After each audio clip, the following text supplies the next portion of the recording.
وشقت وإذا الأرض مدت وألقت ما فيها وتخلت وأذنت لربها وحقت يا أيها الإنسان إنك كادح إلى ربك كدحا فملاقيه فأما من أوتي كتابه بيمينه فسوف يحاسب حسابا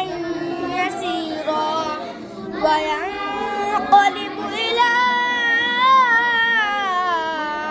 أهله مسرورا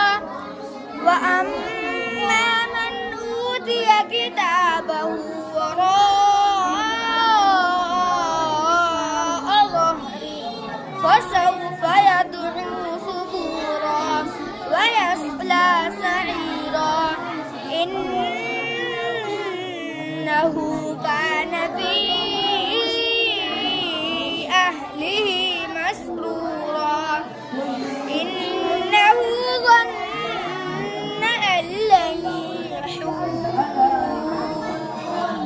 بلى إن ربه كان به بصيرا فلا أقسم بالشفق والليل وما وسق والقمر إذا اتسق لتركبن طبقا عن طبق فما لهم لا يؤمنون